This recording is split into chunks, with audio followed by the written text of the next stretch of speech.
akan hadapi pada beberapa hari ke depan, yaitu tentang mencontoh Nabi Muhammad sallallahu alaihi wasallam di 10 hari terakhir Ramadan.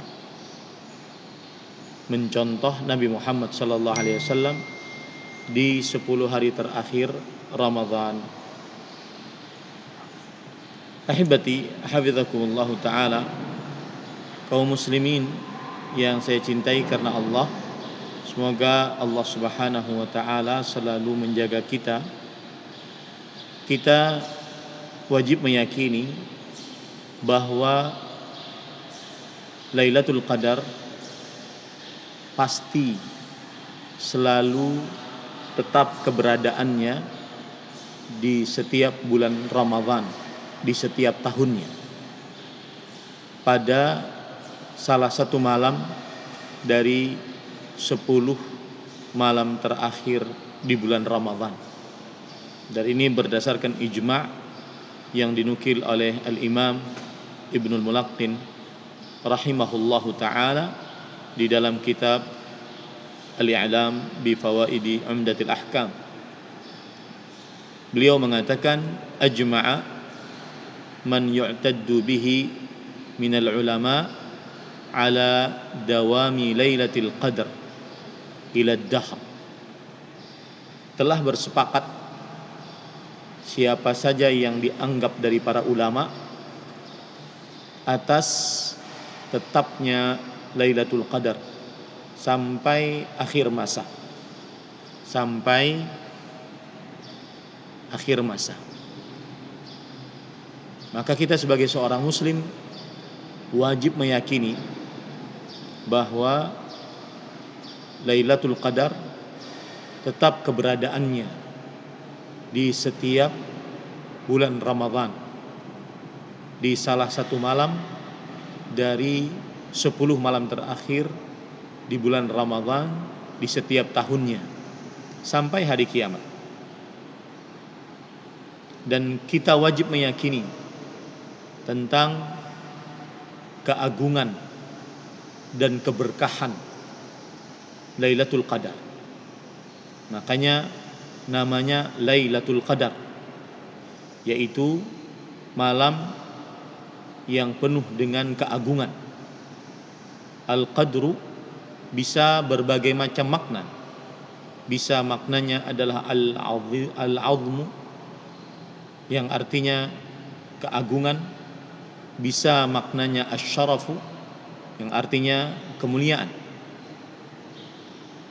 Sebagai seorang muslim kita wajib meyakini tentang keagungan, kemuliaan, dan juga keberkahan Lailatul Qadar. Allah Subhanahu wa taala berfirman di dalam Al-Qur'an surat Ad-Dukhan ayat 3. Inna anzalnahu fi lailatin mubarakah. Sesungguhnya kami turunkan Al-Qur'an pada malam yang penuh dengan berkah. Dan jika ayat ini digabung dengan inna anzalnahu fi lailatul qadar, sesungguhnya kami turunkan Al-Qur'an pada Lailatul Qadar, maka berarti Lailatul Qadar adalah malam yang penuh dengan berkah. Seorang muslim wajib meyakini keagungan, kemuliaan, dan keberkahan Lailatul Qadar. Di antaranya keagungan, kemuliaan, dan keberkahan Lailatul Qadar. Lailatul Qadri khairun min alfi syahr. Lailatul Qadar lebih baik daripada 1000 bulan. Maksudnya beramal bertepatan di malam Qadar pada Lailatul Qadar lebih baik, lebih mulia pahalanya dibandingkan beramal pada 1000 bulan, yaitu sama dengan 83 tahun 4 bulan. Ini keagungan dan kemuliaan Lailatul Qadar. Karena mungkin umur kita belum sampai dari atau sampai kepada 83 tahun 4 bulan.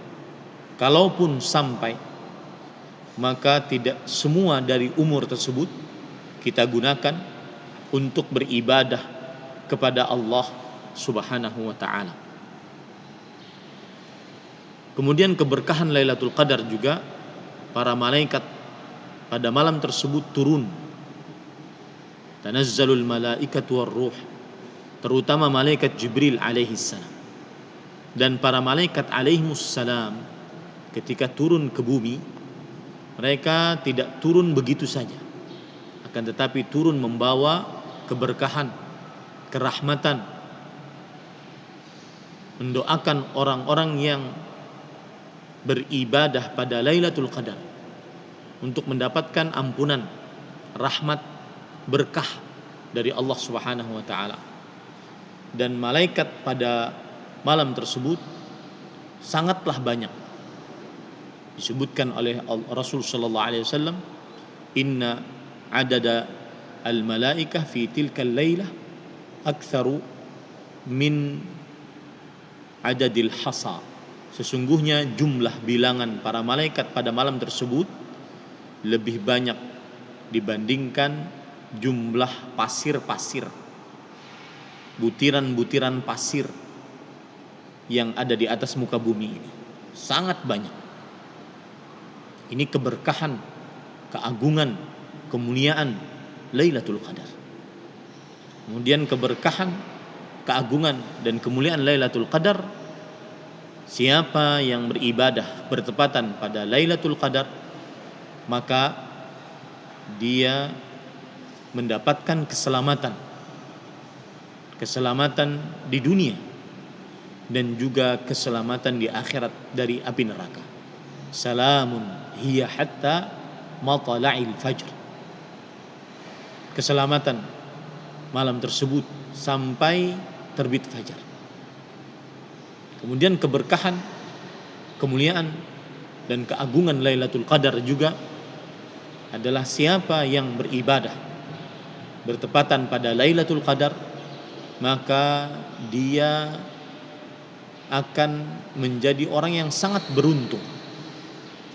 Orang yang sangat beruntung. Karena Rasulullah sallallahu alaihi wasallam bersabda, fihi lailatun khairun min alfi syahr, man hurima khairaha faqad hurim. Hadis riwayat Imam Ibnu Majah. Di dalam bulan Ramadan terdapat sebuah malam yang lebih baik daripada 1000 bulan. Siapa yang diharamkan mendapatkan kebaikan Lailatul Qadar, artinya tidak beribadah pada bertepatan pada malam tersebut, maka sungguh ia orang yang sangat merugi. Di dalam riwayat Imam An-Nasai, Rasul sallallahu alaihi wasallam bersabda, lillahi fihi lailatun khairun min alfi syahr, man hurima khairaha faqad hurimal khaira kullahu wa la yuhram khairaha illa mahrum. Yang artinya Allah Subhanahu wa taala memiliki di dalamnya sebuah malam yang lebih baik daripada 1000 bulan.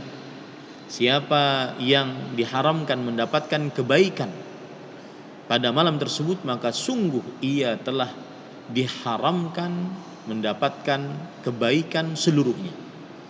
Dan tidak ada yang terlarang mendapatkan kebaikan Lailatul Qadar kecuali orang-orang yang benar-benar merugi.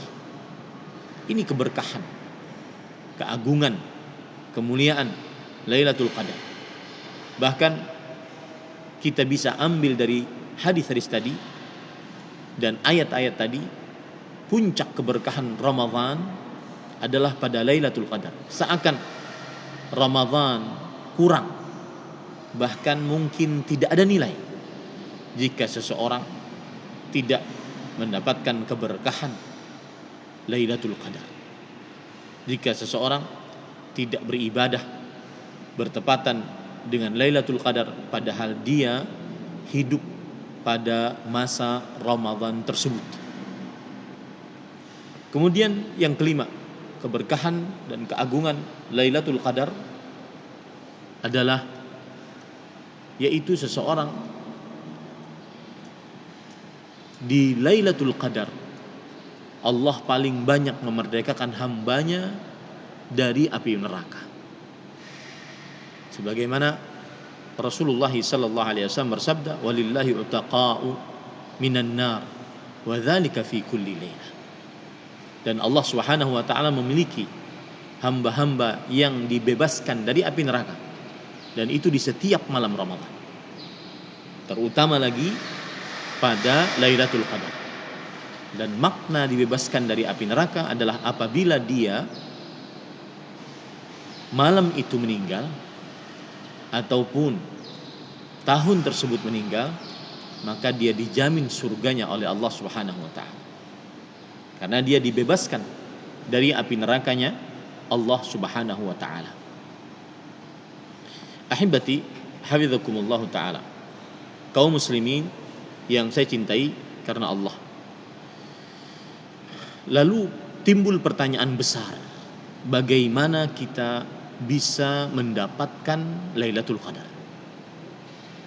Dan sebelumnya saya ingin mengatakan bahwasanya kita ini kaum muslimin diperintahkan dalam syariat Islam oleh Rasulullah sallallahu alaihi wasallam untuk mencari Lailatul Qadar. Iltamisuha, carilah dengan sebaik-baiknya. Taharru Lailatul Qadar, cari dengan sungguh-sungguh, bermaksud untuk mendapatkannya Lailatul Qadar tersebut. Maka kita diperintahkan untuk mencari Lailatul Qadar. Cara mendapatkan Lailatul Qadar tidak hanya lagi kecuali hanya dengan mencontoh Nabi Muhammad sallallahu alaihi wasallam dan para sahabatnya radhiyallahu anhu. Lalu bagaimana Rasulullah sallallahu alaihi wasallam pada 10 hari terakhir bulan Ramadan untuk mendapatkan Lailatul Qadar? Yang pertama, lebih bersungguh-sungguh dalam beribadah. Lebih bersungguh-sungguh dalam beribadah. Hal ini sebagaimana disebutkan dalam hadis riwayat Muslim dari Aisyah radhiyallahu anha, beliau bercerita, "Kana Rasulullah sallallahu alaihi wasallam yajtahidu fil ashril awakhir ma la yajtahidu fi ghairihi."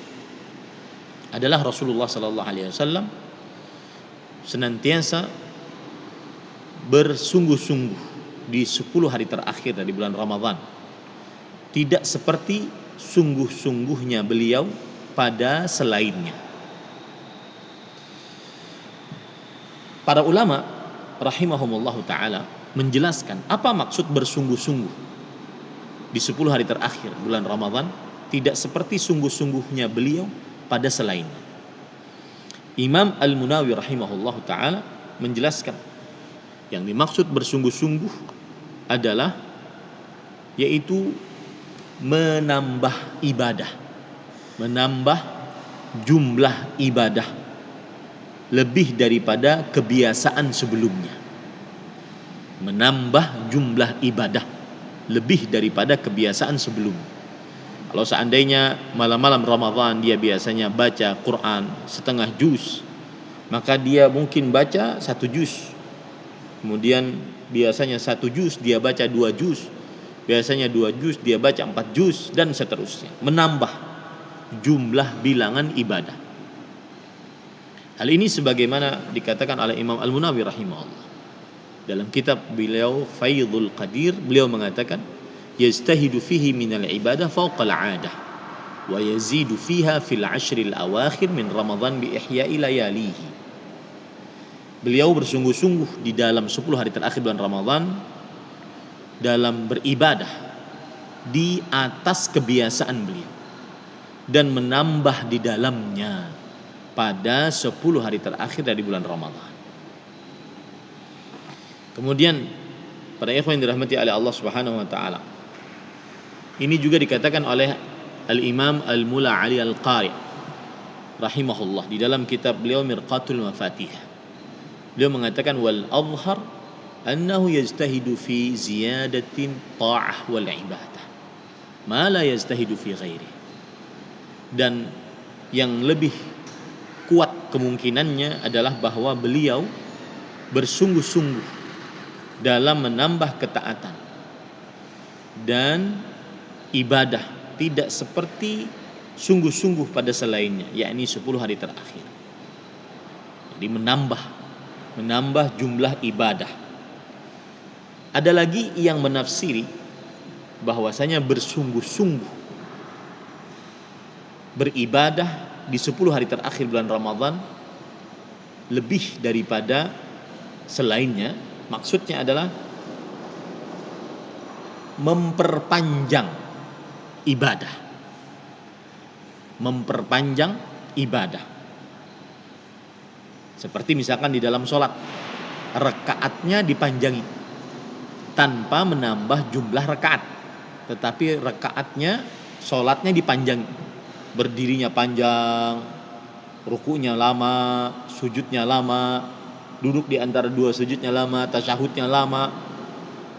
Hal ini dikatakan oleh Imam Al-Qastalani rahimahullah dalam kitab beliau Irsadus Syari. Beliau mengatakan yuhmalu 'ala at-tatwil fi ar-raka'ati duna ziyadati fil 'adad.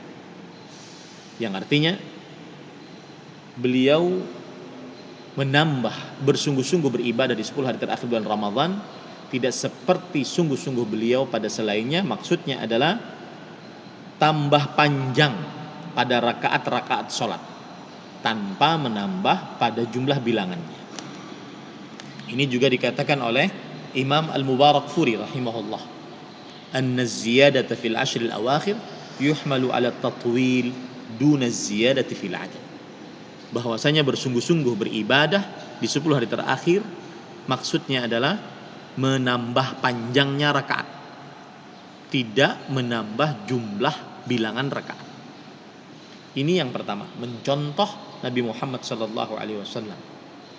Yang kedua yaitu begadang di malam hari dalam rangka beribadah. Makanya para ulama rahimahumullah ta'ala mengatakan tidak disyariatkan begadang semalaman suntuk sepanjang tahun di malam-malam hari kecuali di 10 malam terakhir bulan Ramadan. Begadang dalam rangka beribadah di 10 hari terakhir bulan Ramadan. Hal ini sebagaimana disebutkan oleh Rasulullah, oleh Aisyah radhiyallahu anha, riwayat Muslim, karena Rasulullah sallallahu alaihi wasallam idza dakhala al-'ashr ahya al-laila. Adalah Rasulullah SAW jika telah memasuki 10 hari terakhir bulan Ramadan, beliau menghidupkan malam. Dan yang dimaksud dengan menghidupkan malam adalah yaitu istaghraqahu bis-sahri fis salati wa ghairiha, yaitu begadang dalam rangka mengerjakan salat dan yang lainnya. Ini disebutkan oleh Imam An-Nawawi rahimahullah dalam kitab beliau Al-Minhaj Syarah Nawawi ala Sahih Muslim. Ya. Kemudian juga disebutkan oleh Imam Muhammad bin Ali As-Siddiqi Asy-Syafi'i bahwa yang dimaksud menghidupkan malam adalah qamahu bi anwa'il ibadat minas salati wadh-dzikri wal fikri. Yang artinya menghidupkan malam yaitu mengerjakan berbagai macam ibadah. Salat, zikir, bertafakkur, berdoa. Kemudian ahibati hafizakumullah ta'ala, termasuk mencontoh Rasul sallallahu alaihi wasallam yang ketiga adalah yaitu menggauli istri dalam rangka beribadah kepada Allah Subhanahu wa taala. Dan ini disebutkan oleh oleh Aisyah radhiyallahu anha, wa syaddal mi'zar. Beliau mengikat sarung. Disebutkan oleh Imam Ibnul Athir dalam kitab An-Nihayah fi Gharibil Athar bahwasanya mengikat sarung kinayatun an ijtinabin nisa au anil jiddi wal ijtihad fil amali au anhuma ma'an.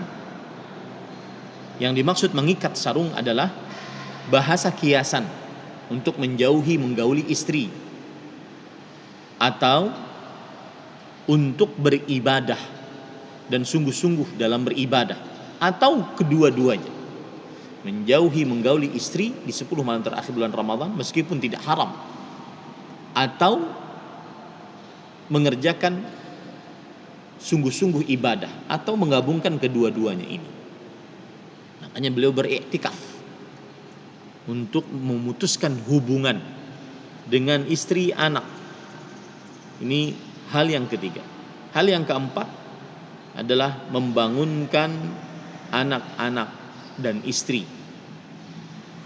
Ini para ikhwan yang dirahmati oleh Allah Subhanahu wa taala, membangunkan anak-anak dan istri untuk beribadah kepada Allah Subhanahu wa taala. Mencontoh Nabi Muhammad SAW yang kelima, yaitu beriktikaf di masjid. Meskipun hukumnya sunnah berdasarkan ijma', akan tetapi sangat-sangat dianjurkan. Akan tetapi kita di dalam kondisi pandemi COVID-19, semoga Allah Subhanahu wa taala segera mengangkat penyakit ini, maka agak sulit kita untuk beriktikaf. Dan ini ujian tersendiri bagi kaum muslimin yang di masjid, biasanya dia beriktikaf di masjid, memutuskan komunikasi, memutuskan hubungan dengan dunia, fokus beribadah kepada Allah Subhanahu wa taala. Karena mungkin pandemi Covid-19 agak menyulitkan untuk iktikaf di masjid dan juga beberapa peraturan yang menghalangi, maka ujian bagi manusia di zaman sekarang, dia fokus beribadah meskipun di rumah. Meskipun ada anak, ada istri, ada makanan, ada minuman. Maka ini adalah salah satu yang dicontohkan oleh Rasul sallallahu alaihi wasallam. Yang keenam, yang terakhir, yang dicontohkan oleh Rasul sallallahu alaihi wasallam adalah untuk mendapatkan Lailatul Qadar, maka sering-sering membaca pada malam-malam 10 malam terakhir bulan Ramadan, Allahumma innaka afuwun tuhibbul afwa fa'fu anni. Wahai Allah, sesungguhnya Engkau mencintai ampunan, maka ampunilah. Hal ini sebagaimana hadis yang diriwayatkan oleh Imam Muslim. Aisyah radhiyallahu anha berkata, "Ya Rasulullah, ara'aita in wafaqtu Lailatul Qadar ma ad'u?" Wahai Rasulullah, apa pendapatmu jika aku bertepatan pada Lailatul Qadar? Apa yang aku baca? Maka beliau menjawab, taqulin Allahumma innaka afuwun tuhibbul afwa fa'fu anni. Allahumma innaka afuwun tuhibbul afwa fa'fu anni. Itulah beberapa poin untuk mencontoh Nabi Muhammad sallallahu alaihi wasallam di 10 malam terakhir bulan Ramadan agar mendapatkan Lailatul Qadar. Wallahu alam. Silahkan kepada Abu Auni agar menyampaikan pertanyaan dari para pendengar. Nah, ya, jazakallahu khairan Ustaz atas materi yang sudah disampaikan kepada kita semuanya. Dan kami sapa pemirsa Rifkon TV, Banjarmasin, Muslim TV, MKSS TV, dan juga TV-TV lainnya yang ikut bergabung dalam kajian ini, dan juga radio dakwah yang sudah bergabung. Baik, untuk pertanyaan yang ingin bertanya, ya silakan langsung saja untuk interaktifnya ke studio Radio Hidayah FM di 0817530.000. Ya, untuk interaktif hanya satu nomor yang bisa kita buka, 0817530.000. Untuk pelayanan pesan singkat dan SMS silakan dikirimkan ke studio televisi dan radio masing-masing. Insyaallah nanti akan diteruskan ke studio Radio Hidayah FM. Baik, kita akan angkat untuk penelpon yang pertama. Sudah ada yang tersambung di ujung telepon. Assalamualaikum. Waalaikumsalam warahmatullahi wabarakatuh. Dengan siapa Ibu? Di mana? Dengan hamba Allah di Sungai Mandau, Pak. Dengan hamba Allah di Sungai Mandau, Riau. Silahkan Ibu, pertanyaan atau konsultasinya. Ini Pak, tadi saya mendengarkan kata Pak Ustaz di malam-malam ganjil itu kita membangunkan anak-anak. Jadi waktu untuk membangunkan mereka tuh waktu jam berapa Pak? Sekian Pak. Assalamualaikum warahmatullahi wabarakatuh. Bismillah, walhamdulillah, wassalatu wassalamu ala rasulillah wa ala alihi wa sahbihi wa man wala. Untuk membangunkan anak-anak tentunya dilihat kemampuan mereka. Anak-anak yang dimaksud adalah anak-anak yang mampu untuk begadang malam ataupun bangun lebih cepat. Tetapi apabila anak-anak tersebut belum mumayyiz, seperti di bawah 7 tahun, ya, maka tidak terlalu ditekankan. Tapi dianjurkan adalah anak-anak yang memang dia bisa memperbanyak ibadah di 10 malam terakhir dan tidak membahayakan terhadap kesehatan. Jadi kalau ditanya kapan waktu dibangunkan, maka semampu anak tersebut. Yang jelas sunnah Rasul sallallahu alaihi wasallam, beliau kebiasaannya membangunkan keluarganya, anak dan istri beliau di 10 malam terakhir agar memperbanyak ibadah di 10 malam terakhir. Tetapi kembali dilihat maslahatnya, terutama anak-anak yang belum dalam keadaan mumayyiz, di bawah umur 7 tahun. Maka mungkin kalau seandainya dibangunkan dari mulai awal malam dan tidak tidur, maka ini akan menyebabkan dia berpengaruh terhadap kesehatannya. Jadi dilihat maslahatnya. Yang jelas membangunkan anak di 10 malam terakhir, terutama di malam-malam ganjil, terutama di 7 malam terakhir, terutama juga malam ke-27, maka ini adalah sangat dianjurkan. Tetapi dilihat kembali maslahat terhadap anak tersebut. Wallahu a'lam. Nah, Ya, jazakallahu khairan atas jawaban dan penjelasan dari Ustaz. Pertanyaan Ibu hamba Allah di Sungai Mandau, Riau. Dan kita akan selang-seling untuk pertanyaan berikutnya. Kita akan bacakan dari WhatsApp. Pertanyaan dari WhatsApp.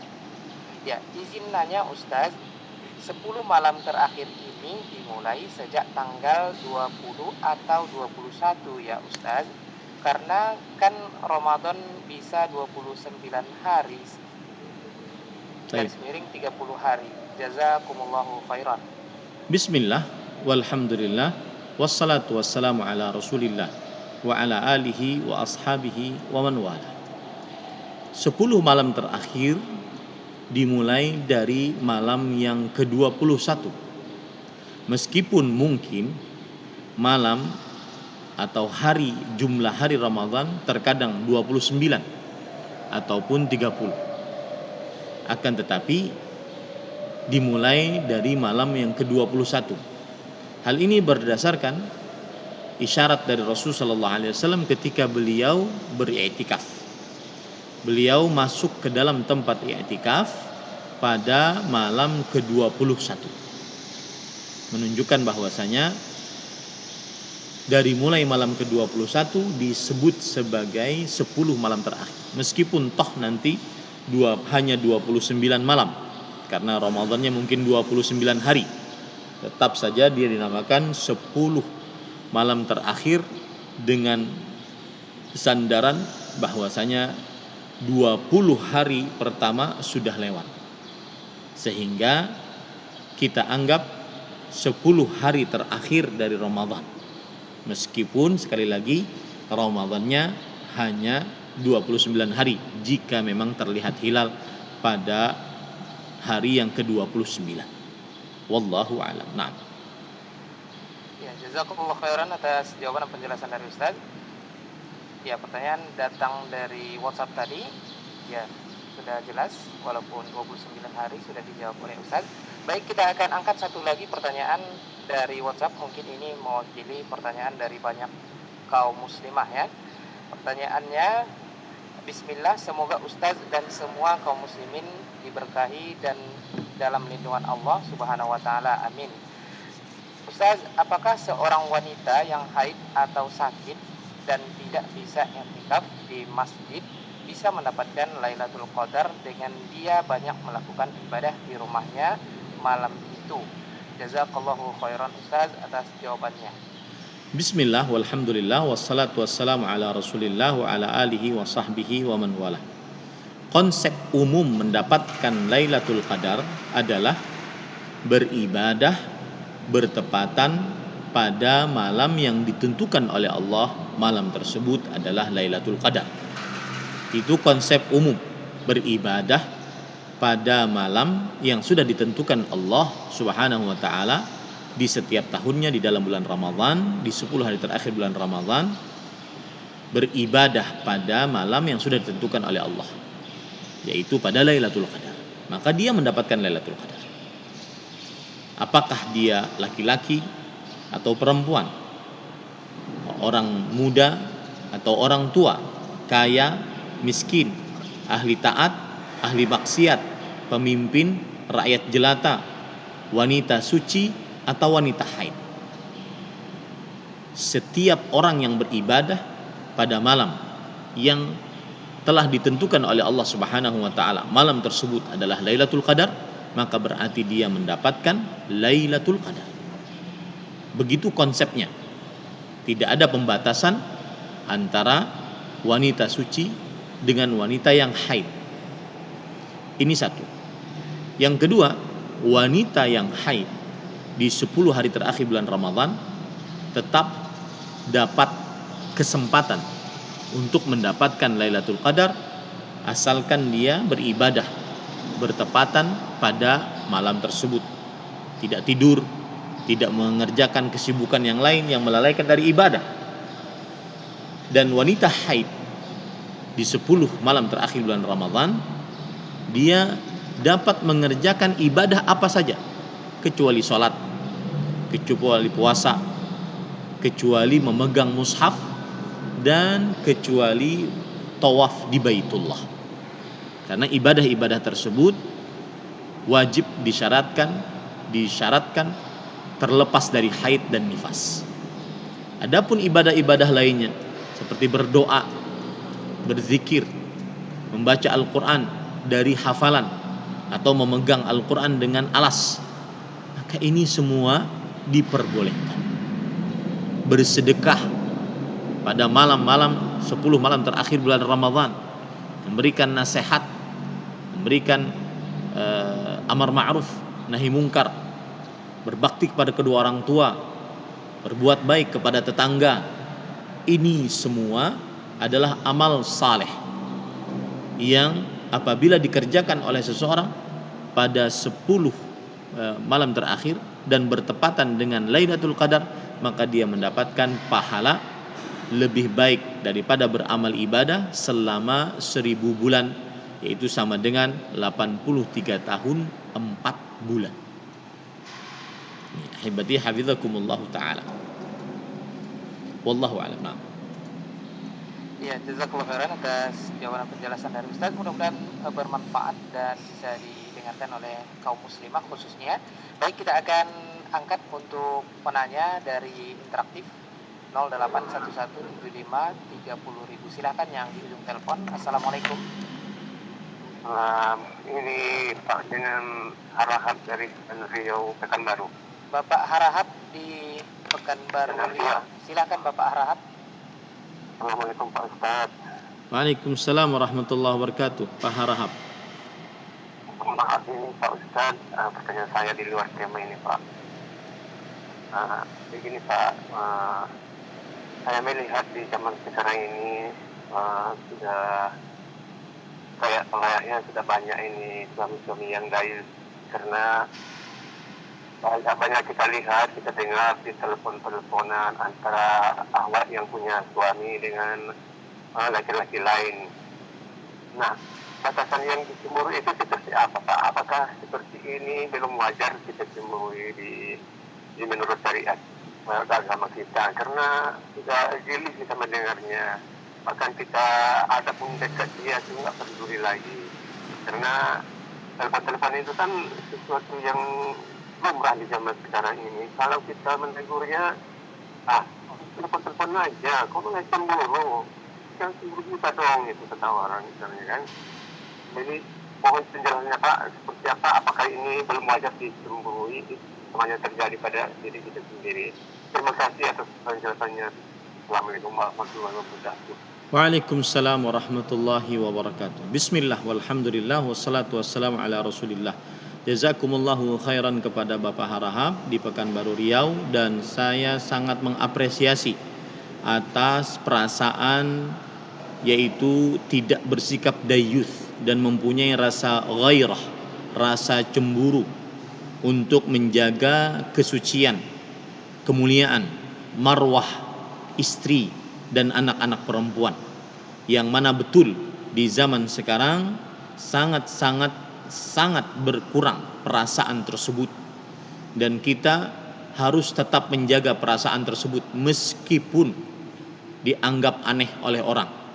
Inilah yang disebut oleh Rasulullah sallallahu alaihi wasallam, bada'al islamu ghariban wa sayaudu ghariban kama bada' fatuba lil ghuraba, yang artinya Islam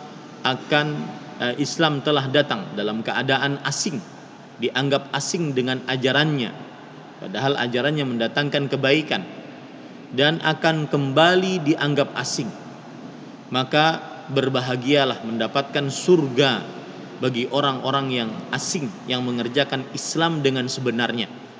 Ajaran mempunyai ghairah, rasa cemburu, ingin menjaga kesucian, kemuliaan, kehormatan istri dan anak-anak perempuan dan keluarga perempuan kita. Itu ajaran Islam yang mulia, yang di zaman sekarang bahkan sangat ironis sekali, bahkan di tengah para pendakwah bermudah-mudah menampakkan kecantikan wajah keluarga perempuannya, istri dan anak-anak perempuannya. Bahkan berbangga dia, ini istri saya, di atas podium tuh, ini istri saya, berbangga dengan kecantikan wajah istrinya di hadapan laki-laki yang bukan mahramnya, sedang ceramah. Bahkan ada yang membela ketika istrinya bertabarruj, menampakkan kecantikan wajah, menampakkan lekukan tubuh, menampakkan kulit yang mulus, menampakkan perhiasan, menampakkan make up, menampakkan bau wangi pakaian atau tubuhnya, menampakkan pakaian yang indah menawan. Ya, di zaman sekarang sebagian orang sudah menyimpang, meskipun dia dianggap sebagai tokoh agama, penceramah, pendakwah, akan tetapi yang dilihat adalah apa yang disampaikan, apakah berkesesuaian dengan Al-Quran, hadis Rasulullah SAW. Termasuk di dalamnya adalah berkhalwat, berdua-duaan dengan lelaki yang bukan mahramnya. Termasuk di dalamnya adalah bermudah-mudah menelpon dengan lelaki yang bukan mahramnya tanpa ada keperluan yang sangat mendesak. Memang suara perempuan bukanlah aurat, karena Aisyah radhiyallahu anha, beliau mengajarkan kepada para sahabat, yang akhirnya kita sampai kepada kita hadis-hadis Rasulullah SAW yang diriwayatkan oleh Ummul Mukminin, zaujin Nabi sallallahu alaihi wasallam, Aisyah radhiyallahu anha wa ardhaha.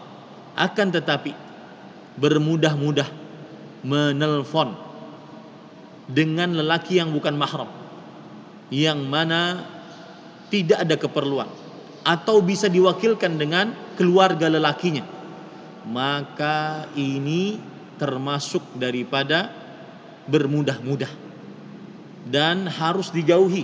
Seorang suami harus mempunyai rasa ghairah, pegang itu. Itu sunnah Rasulullah SAW untuk menjaga kehormatan, kemuliaan, kesucian istri dan anak-anak perempuan serta keluarga perempuan secara umum. Tidak boleh bermudah-mudah menelpon dengan lelaki yang bukan mahram, kecuali untuk keperluan yang sangat mendesak, minta fatwa, minta kejelasan, jika tidak bisa kejelasan dengan tulisan, dan seterusnya. Dan jika bisa diwakili oleh keluarga laki-laki, maka itu yang harus dilakukan. Jika telepon tersebut bisa diwakili oleh keluarga laki-laki, itu yang wajib dilakukan. Allah Subhanahu wa taala berfirman,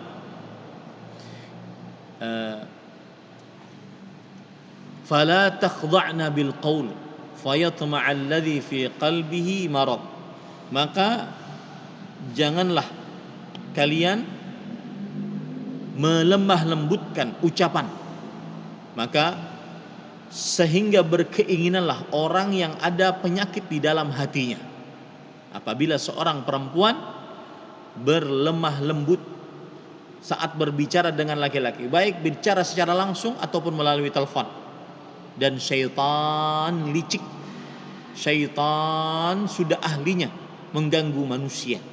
Asalnya telepon biasa, keperluan anak online, asalnya keperluan sekolah anak, akan tetapi kemudian bermudah-mudah.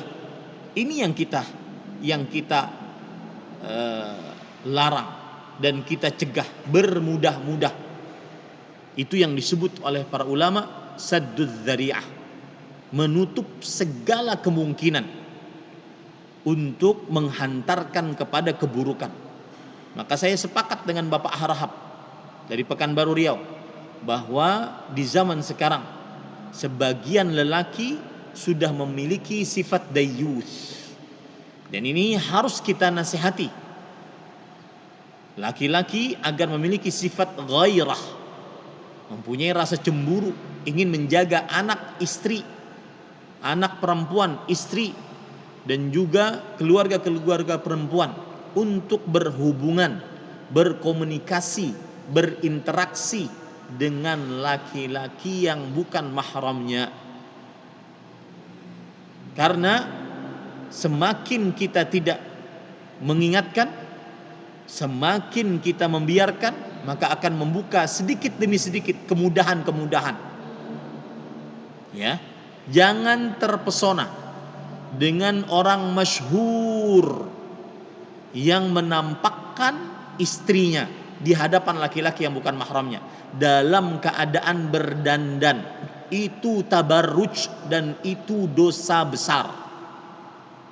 Saya ulangi, jangan terpesona dengan pendakwah yang masyhur yang menampakkan istrinya dalam keadaan berdandan, karena itu perbuatan dayyus dan itu adalah dosa besar. Maka kita harus kokoh, kuat memegang sunnah Rasul sallallahu alaihi wasallam, meskipun seperti memegang batu api. Ya'ti 'alan nas zamanun as-sabiru 'ala dinih kal qabidhi 'alal jamr.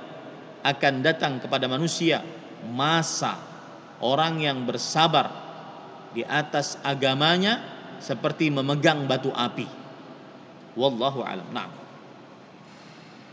Ya, jazakallahu khairan atas nasihat Ustaz kepada Bapak Harahap dan kepada kita semuanya, para suami khususnya. Mudah-mudahan kita bisa seperti yang Ustaz sampaikan tadi, dan jazakallahu khair Ustaz atas nasihatnya. Dan ya, kita ketahui bersama pemirsa dan pendengar, ya begitu banyaknya sekarang aplikasi-aplikasi yang mungkin memudahkan kaum wanita untuk menampakkan aurat dan penampilannya. Baik, di sini ada pertanyaan dari MKSS TV atau Majelis Kajian Sunnah Semarang. Pertanyaan dari pemirsa MKSS TV, Ustaz, ana ingin bertanya mengenai i'tikaf. Dalam i'tikaf kan kita berdiam diri untuk mendekatkan diri kepada Allah Subhanahu wa taala dan meninggalkan pekerjaan maupun urusan dunia. Jika ana seorang yang pekerjaannya bisa dilakukan dengan online, misalnya menyiarkan kajian melalui Zoom dan membuat jadwal kajian yang bisa dilakukan saat i'tikaf dengan menggunakan handphone atau laptop kita. Bagaimana ya Ustaz? Sebaiknya kita ingin i'tikaf, apakah pekerjaan kita di media dakwah diliburkan dulu, apa tetap boleh dilakukan saat kita i'tikaf? Ya, ini pertanyaan dari kru sepertinya Ustaz, bukan dari pemirsa. Silakan Ustaz. Bismillah walhamdulillah wassalatu wassalamu ala Rasulillah wa ala alihi wa ashabihi wa man walah. Ahibati hafizakumullahu taala. Malam-malam 10 malam terakhir bulan Ramadan kita dianjurkan untuk memperbanyak ibadah. Ibadah-ibadah praktis seperti sholat sunnah, seperti doa, berzikir, membaca Al-Quran, beristighfar, bersolawat. Maka ini yang lebih diutamakan untuk dikerjakan. Adapun menyediakan fasilitas kajian online di 10 malam terakhir bulan Ramadan, sebenarnya tidak ada permasalahan yang bertentangan dengan syariat. Akan tetapi lebih baik tidak terlalu tersibukkan dengan hal itu, dan lebih baik memfokuskan menambah jumlah ibadah. Meskipun menuntut ilmu adalah juga ibadah, akan tetapi mencontoh Rasul sallallahu alaihi wasallam lebih utama. Bisa saja Rasul sallallahu alaihi wasallam di 10 hari terakhir bulan Ramadan, apalagi beliau beriktikaf di masjid, beliau membuat kajian-kajian, mengumpulkan para sahabatnya yang sedang beriktikaf. Akan tetapi beliau tidak lakukan. Wa khairul hadi hadi Muhammadin sallallahu alaihi wasallam. Sebaik-baik petunjuk Nabi Muhammad sallallahu alaihi wa ala alihi wasallam. Dan ahibati hafizakumullah taala, apabila seseorang memerlukan untuk memberikan pengarahan-pengarahan di masjid yang di dalamnya terdapat orang-orang yang beriktikaf, agar mereka mempunyai petunjuk. Karena pegang ini dari saya, umat sesuai dengan petunjuk pemuka agamanya. Umat sesuai dengan petunjuk pemuka agamanya. Umat itu bagaikan adonan. Pemuka agama mau membuat bentuknya bagaimana saja, umat akan ikut. Maka jika seorang pemuka agama di dalam masjid khususnya, dia ingin memberikan arahan-arahan apa yang harus dilakukan, apa yang perlu dilakukan di 10 malam terakhir bulan Ramadan, maka ini boleh-boleh saja. Tetapi jangan menyibukkan diri dari menambah jumlah ibadah dan memperpanjang ibadah praktis di dalam bulan Ramadan, di dalam 10 hari terakhir bulan Ramadan. Wallahu a'lam. Naam. Ya, pertanyaan dari MKSS TV ini adalah pertanyaan yang terakhir sepertinya, dan pertanyaan ini alhamdulillah mungkin mewakili pertanyaan dari rekan-rekan kru dari televisi dakwah dan radio-radio, dan juga kita awak media sunnah. Alhamdulillah sudah dijawab oleh Ustaz. Dan kaum muslimin dan muslimat rahimakumullah, dimanapun Anda berada, kita akan dengarkan penutup atau ikhtitam, mohon maaf, dari penjelasan Ustaz di awal perjumpaan kita tadi tentang mencontoh Nabi SAW di 10 malam terakhir. Langsung saja Ustaz, tafadhol masykuran. Bismillah walhamdulillah wassalatu wassalamu ala Rasulillah wa ala alihi wa sahbihi wa man wala. Sebagai penutup, saya hanya ingin mengingatkan bahwa semua dari kita mempunyai kesempatan untuk mendapatkan keberkahan Lailatul Qadar. Siapapun Anda, ahli maksiat, ahli taat, siapa yang beribadah di 10 hari terakhir bulan Ramadan bertepatan pada Lailatul Qadar, berarti dia mendapatkan pahala ibadah yang lebih baik daripada beribadah selama 1000 bulan, sama dengan 83 tahun 4 bulan. Maka jangan sampai melewatkan kesempatan ini. Meskipun seseorang ahli maksiat, saya katakan jangan sampai melewatkan kesempatan ini. Dan saya ingin bercerita, Syekh Al-Allamah Profesor Dr. Abdul Razak bin Abdul Muhsin Al-Badr hafizahumullah pernah malam yang ke-27 Ramadan, pada suatu Ramadan beliau mendapati anak muda di dalam mobilnya menyetel musik dengan suara yang keras. Sedangkan orang-orang di Masjid Nabawi sedang mau beribadah. Maka beliau datangi pemuda tersebut. Kemudian beliau katakan dengan arif dan bijak. Kata beliau, jika kamu tidak sanggup untuk beribadah di malam yang istimewa ini, malam ke-27 dari bulan Ramadhan, malam yang sangat-sangat diharapkan terjadinya Lailatul Qadar, maka saya berikan kepadamu sebuah amalan. Semoga Allah Subhanahu wa taala mengubah hidupmu. Yaitu amalkan Allahumma innaka afuun tuhibbul afwa fa'fu anni. Dari beberapa pemuda yang ada di dalam mobil tersebut, perkataan Syekh menghujam kepada hatinya. Malam itu dia pulang. Malam itu, dari mulai malam itu dia mengucapkan Allahumma innaka afuun tuhibbul afwa fa'fu anni. Dan akhirnya doa tersebut sangat bermanfaat untuk kehidupannya. Kalau bahasa kita, akhirnya berkat doa tersebut Allah mengabulkannya dan membuat dia berhijrah. Akhirnya dia menjadi pendakwah. Suatu saat Syekh pergi ke sebuah daerah untuk berdakwah di hadapan para tentara. Kemudian ternyata setelah selesai berdakwah, ada seorang tentara mengatakan kepada Syekh, Syekh, kenalkah engkau dengan aku? Subhanallah, saya merinding. Kemudian Syekh mengatakan, mohon maaf, banyak yang saya temui. Siapa engkau?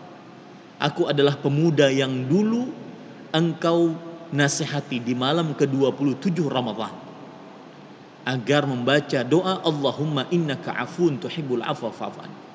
Perkataanmu menghujam kepada hatiku, dan akhirnya aku berhijrah, bertobat, terus membaca itu tanpa henti.